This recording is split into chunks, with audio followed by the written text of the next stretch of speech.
I actually went back, like I'm filming this clip last after I've already talked about the other books because I knew I was gonna need some extra time for this one. Hello everybody, it's Kara from Wild Book Garden, and today I'm here with part 2 of my July wrap-up. I will link part 1 down below, as well as content warnings and all of the other videos and everything else that I mentioned, channels, all of that. Also, probably for the foreseeable future, I am going to need to have a fan on while I film because it is definitely getting very hot over here, and I just wanted to remind everyone that I do always put captions on my videos, so if the sound is distracting or, you know, anything like that, please feel free to turn those on. Okay, so the first book I'm going to talk about in this section is The Undertaking of Hart and Mercy by Megan Bannon. This is a, would you call this a fantasy romance? Maybe.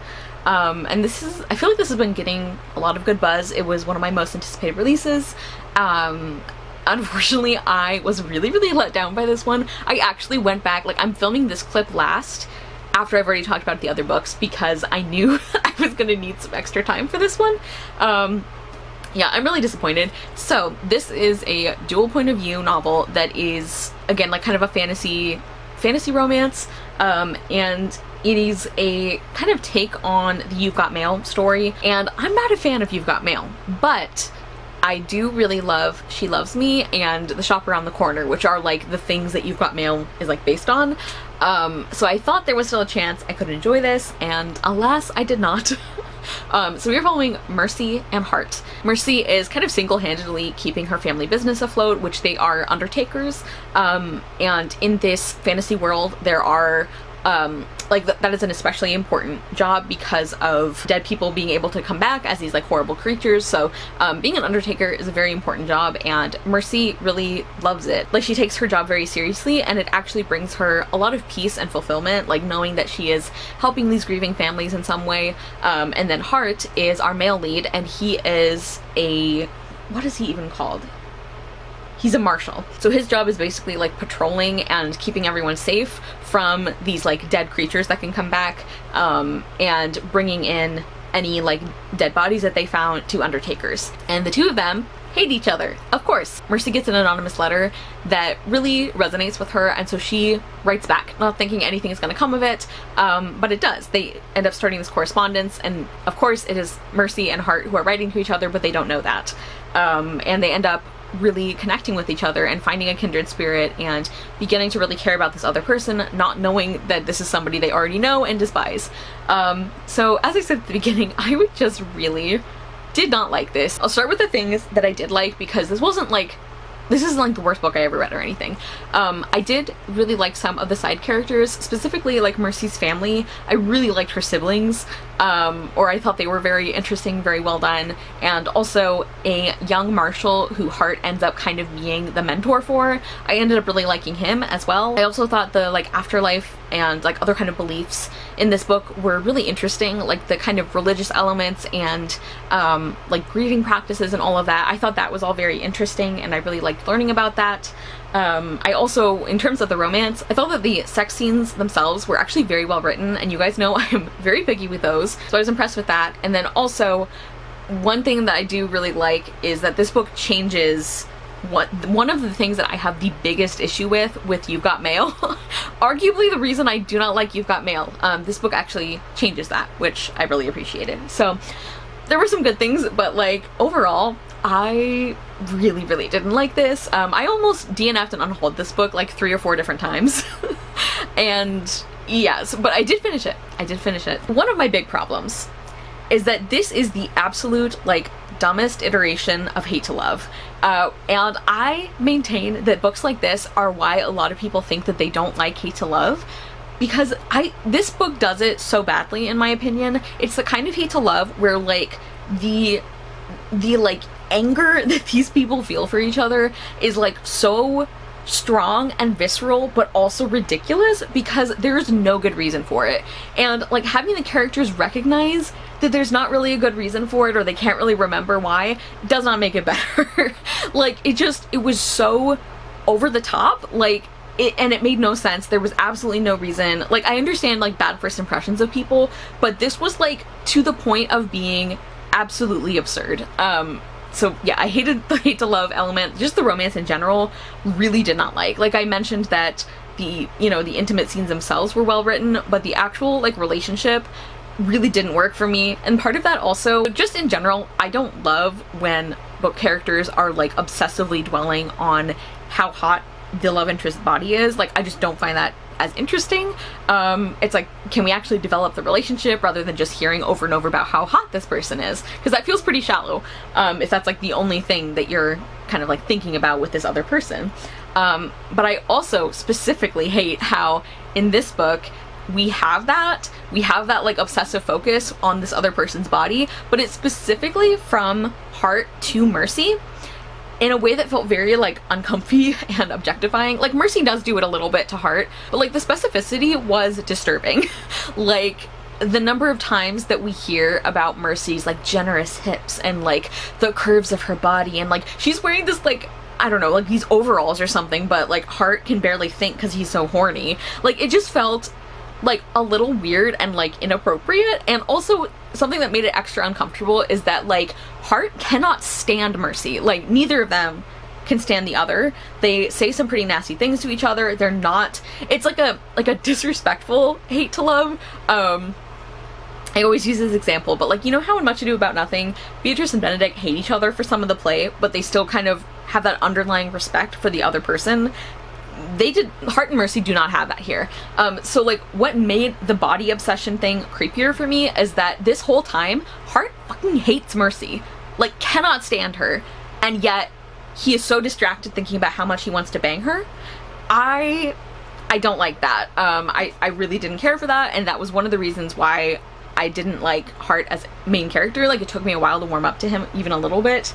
But just like, the main characters in general, I did not care for. I found them very, very frustrating, not only in the way that they handled like the main romance, but also like the way that they handled other stuff. Like, Mercy's whole like family dynamic mess. Like, she ends up keeping so many people's secrets, and I understand why she wouldn't, like, she did say, yes, I won't tell somebody.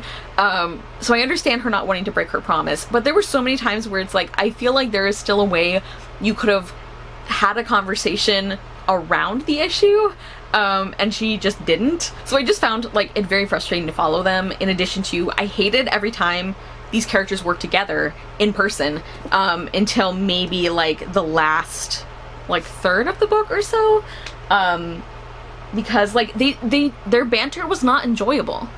They were just like nasty. Like, I did not enjoy spending time with them. Another thing that did not work for me about this book is the world building. It is absolutely bonkers, and not in a fun way.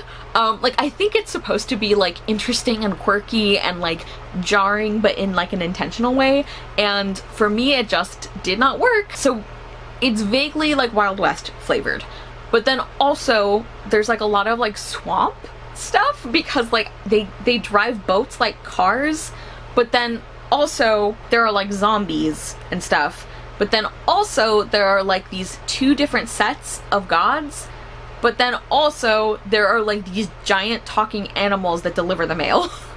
Like, what? The world building just felt really like haphazard to me, and also I feel like the setup of the world was way too confusing for how complicated it was. Because like eventually it got to a point where I kind of like was able to fit all the pieces together that I needed, but this book does something that I find very frustrating. Like, I know people don't like info dumps, and you know, I agree that those can be frustrating, but what I also find annoying is like the opposite of an info dump, where an author is like so worried about not doing that they just don't give you any information when you need it. Like, there were multiple times in this book where like we would finally get clarification about something, and it's like, you told me this word so long ago that I don't even remember why it's important. So like, getting the context now doesn't really help.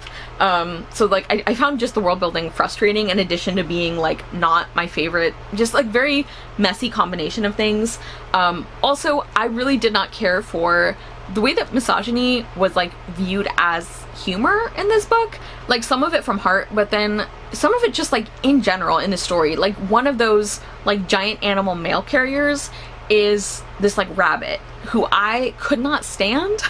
Like, I think we're supposed to find it like funny or interesting or quirky, but like the way that he like talks about women and describes women, and like the way he uses like pussy as like an insult, and like all of these things where it's like, I already wasn't having a good time with this book, so maybe if I had been liking other stuff more, this wouldn't have stood out to me as so irritating. But like, on top of everything else, and on top of the other issues I had with like the romance and the objectification, it really bothered me. I didn't find him funny, and I hated every time he was on page. The third act breakup in this book was so stupid. Like, I'm never a fan of third act breakups, basically, but this one was like especially egregious because it was like, again, like with the hate to love romance, it made no sense. There was no reason that this had to be a breakup. Like, it wasn't even like a miscommunication trope. It was like two characters, like the two characters were talking, and one of them got mad that the other person hadn't told them something earlier, which, you know, fair, they should have told them about this a lot earlier, but like the person who had that secret is in the middle of explaining when the other person gets really mad and starts like yelling at them, and the person like doesn't even finish their sentence. That just makes no sense to me. Like it felt very contrived. Like, yeah, also this book was 400 pages and it didn't need to be. Anyway, I talked about that one way too long. Also, especially compared to some of the books that like this one has been comped to, I'm very upset. I am both angry and disappointed. Next, I finished The Lost Fairy Tales by Anna James. This is the second book in the Pages & Co. series. I'm doing a buddy read with Helen's Bookhaven and Ellie from Earl Grey Books. So the three of us are reading the series together, or rereading in their cases, and chatting about it. And this is the second book in the series. Our main character Tilly discovers in the first book that she can book wander, so she can go into books and she can sometimes bring people out of books. And so the second book follows on from some of the like information, the things that we find out in the first book, and this one, as you can probably tell, has to do a lot with fairy tales, a few of them in particular, and I had kind of predicted that I would enjoy this one even more than the first book, and that is what happened, because I am a fan of fairy tales. I love fairy tale retellings and books that just kind of like examine them and look at them, and I really liked that here. I really loved the way that book wandering fits into fairy tales, or I guess I should say fairy tales fit into book wandering, and the differences about the way that fairy tales work versus like more traditional novels and stories. So I thought that was very cool. I continue to love these characters and their friendships. This is just a really lovely and cozy series, and even though it's not like my favorite series of all time, like I know it is for some people, I am really enjoying it. And I also really appreciate, I feel like I'm using the word really a lot, I really appreciate that some of the consequences and implications and like the things that we find out in book one were, I feel like, dealing with them and acknowledging them a lot more in this book. Like, there's still some things that I think we gloss over a little bit, but in general, I think that I liked how that was done here. Really, one of the only like downsides for me is I think I just don't love the way that Anna James like sets up the like conflict or the antagonists of these books, but I'm still really loving the series, and I gave The Lost Fairy Tales 4.5 stars. Next, I finished Consumed by Aja Barber, The Need for Collective Change, Colonialism, Climate Change, and Consumerism. This is a nonfiction book that is a lot about the fast fashion industry, but also just like consumerism more generally, and what that is doing to the planet, what that is doing to other people in other countries, like who bears the burden of those horrible consequences. And, you know, hint, it's not the people who are doing those things who are suffering for it. And a lot of this is based on like the fast fashion industry, because that's where a lot of Aja Barber's experience is, but it also is very applicable to other industries as well. Like, I definitely am going to think more about these things going forward in terms of other things that because like I don't buy clothing super often, but I do buy books, and I do buy like makeup and beauty products. Those are two of my big interests, and so I definitely am going to, I think, you know, internalize this stuff a lot more, because some of it I knew, but some of it I didn't, or I just needed like kind of the extra information and analysis. And I think it's a real strength of this book that she can be so specific, but also she can talk about like concepts and statistics and information and ideas that you can very easily transfer to other aspects of your life or of your consumption habits. And I read this because my friend Olivia Savannah from Olivia's Catastrophes picked it for my 12 Books, 12 Friends challenge, and I'm so glad she did, because this was like, after Olivia Savannah reviewed it, this was on my radar, but I don't know that I would have like made the effort to pick it up without Olivia Savannah telling me to, so I'm so glad that she did.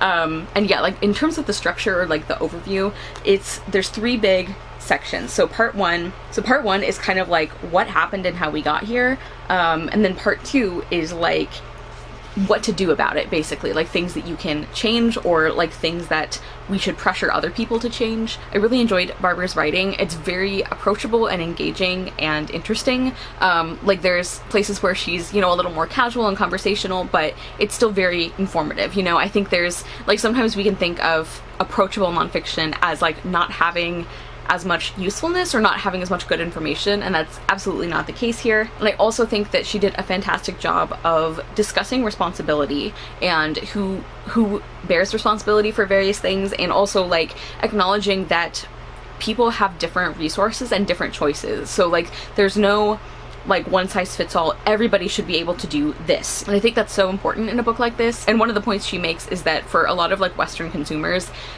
a lot of us have more options than we maybe think we do, but she also was very careful to make it clear that not everyone has those options. Like for example, when she's talking about the fast fashion industry, she explicitly says, I am not including plus-sized people in this discussion and like holding people accountable for fast fashion and everything and like overconsumption, because she says like there are so few options for plus-size people that like it's literally not possible for them to contribute to the problem, you know, in the same way.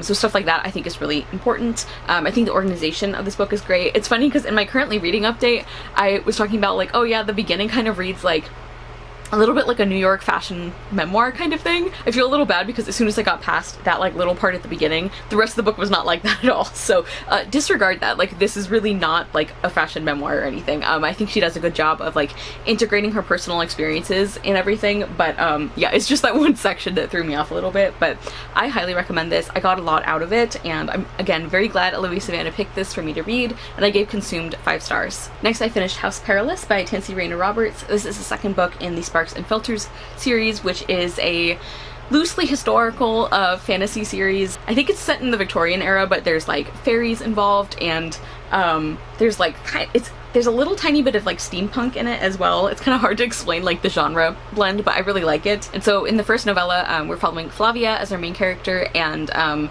she is like the last fairy in Britannia, and she's undercover as a governess. And then in this second book, obviously a lot of things have happened in the first one, and we're kind of following like the consequences and sort of getting like the main characters back together, because our other point of view character is Rinaldo. He and his brother Orlando are kind of like the steampunk mechanical engineering characters, and so part of this book is about kind of bringing them back into the same story or combining their stories again.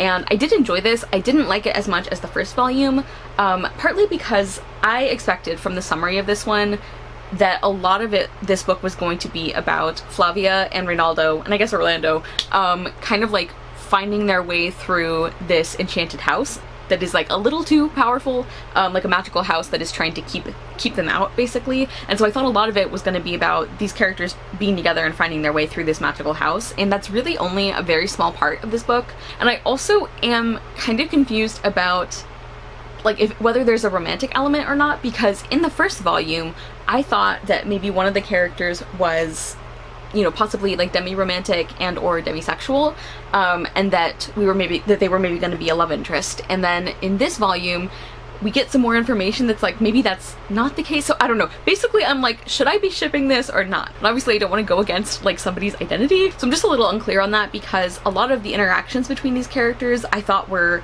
definitely coded as like this could develop into a romantic relationship, but if that's not the case, that's fine. I just like want to kind of know that going forward, you know? So I'm a little confused about that also. But yeah, it was mainly like the plot of this one that I was a little disappointed in, like, and I really wish that Flavia and Rinaldo had like been like together, like been in the same part of the story for more of this book, because that also didn't really happen. I will say though that I liked Orlando more in this volume. He still kind of gets on my nerves, but I feel like he had his moments. Like I definitely like him a lot more in this one than in the first book. And some of the like plot developments near the end of this book I think were interesting. So overall I still really enjoyed it. I'm excited to continue the series, but I just didn't enjoy this one as much as book 1, and I gave House Perilous 4 stars. Next I finished The Advocate's Bible, a guide for pro-choice Catholics and co-conspirators. This is put out by a nonprofit called Catholics for Choice, which are, as you can probably guess, it's a group of Catholic activists and individuals who are pro-choice because of their faith, not in spite of it. I have mentioned a few times on this channel that I myself am Catholic, and I am a pro-choice Catholic, and so I was really interested to read this kind of this nonfiction book that they put out through their organization. If you are interested in reading this, I think you can only get it through their organization, so I will put that link in the description if you're interested. This is not like affiliated or anything, it's just kind of hard to find, so I wanted to put that link for anyone who's interested. And as I said, this is nonfiction. It is a fairly short handbook. It's only about 150 pages. And it does a lot of things really well. I found this very valuable. Kind of the intended audience is for pro-choice Catholics, or Catholics who are like, they don't necessarily feel comfortable with all of the arguments from the pro-choice groups, but they also feel uncomfortable about telling somebody that they can't choose what to do with their body. So like, this book also could be useful to people who are kind of like in between, and it also could be useful for people who maybe you're not Catholic yourself, but you interact with a lot of people who are, especially as it relates to like reproductive justice. So that's kind of, I think, who's the intended audience for this. But obviously, if it sounds interesting or sounds valuable, like, I think a lot of people could find some good information here. I think the organization of this is really, really good. There's like some eye-catching infographics, there's some infuriating but important statistics. There is some like encouraging stuff as well. It does a great job of summing up important court cases that relate to this. I believe this was published before the Dobbs decision, but this all still applies, and it does also show some of the progress that has been made. I think it does a great job too of showing like the historical kind of timeline and like what led us here, how long the pro-choice versus pro-birth divide has happened, which is not very long.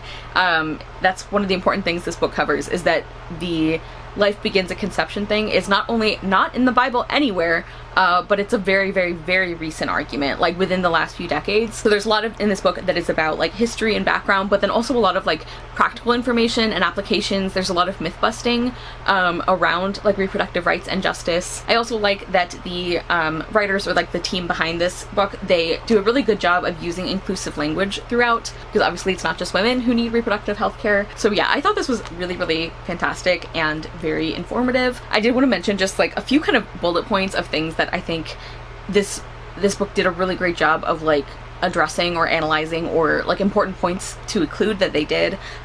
So for example, something that I think probably would surprise a lot of people is that in the United States, Catholics are the most pro-choice Christian denomination, like out of all of the ones in America. And I think that is very surprising to people, because generally the Catholics who you hear about in like government, for example, or like in like the media and the press, they tend to be like Amy Coney Barrett kind of Catholics, which it is important to acknowledge that those Catholics exist, and it is important to acknowledge like the power that the Catholic hierarchy and the official position of the church in various capacities, like that does have an impact, and that does matter. So the book is not trying to say that like we don't need to worry about any of that, but I do think it's important to know how prevalent like these beliefs are.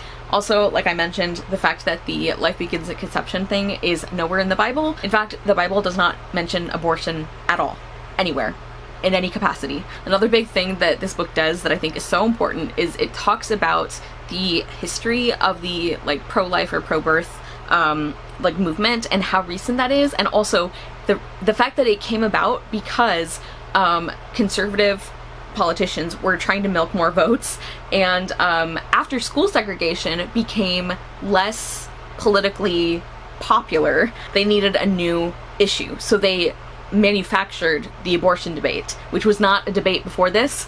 Like across basically most religious groups, it was widely believed to be like an individual choice, and yeah, conservative politicians like artificially created this in order to create like a new voting bloc, which unfortunately they did. Also, on the topic of like this is a very recent development, even St. Thomas Aquinas and St. Augustine like acknowledged that abortion was necessary. Like I think they're more specific about cases when it would be like appropriate or allowed, but like not only are those two very important theologians in the history of the Catholic Church, but like, you know, they're kind of known for being pretty traditional about a lot of things. And finally, I really like the way that this book touches on the Annunciation and how that relates to reproductive justice. I realize that this whole review is probably only like useful or interesting to a very small subset of my audience, but if you did find that interesting or useful, I'm glad.